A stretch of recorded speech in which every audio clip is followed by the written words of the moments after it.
अगर आप फाइलर हैं तो ये वीडियो आपके लिए नहीं है, और अगर आप नॉन फाइलर हैं तो बैठे बैठे ये वीडियो खुसूसी आपके लिए है। नॉन फाइलर ना तो प्रॉपर्टी खरीद सकते हैं, ये भगवान क्या जुल्म है, ना गाड़ी खरीद सकते हैं, और ना पैसों की ट्रांजैक्शन कर सकते हैं, और ना ही पाकिस्तान से बाहर जा सकते हैं। दुख का खत्म नहीं होता बे। सोशल मीडिया पे खुसूसी जो इक़दाम किए गए वो मैं आपके सामने पेश करूंगी। अभी मजा आएगा ना भिड़ो। डॉक्टर ने स्टाफ को तनकीद कर दी कि किसी भी नॉन फाइलर को बाजू पे टीका नहीं लगाया जाएगा।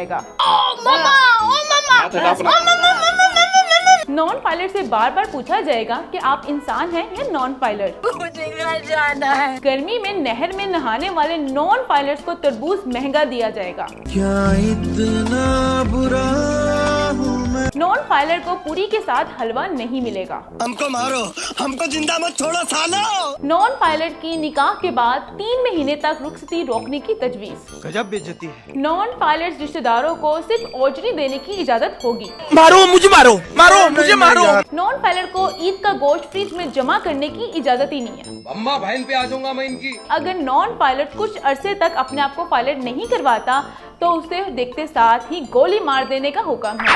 आखिर में फाइलर जिंदाबाद। आहा, बहुत चंगा नाम है।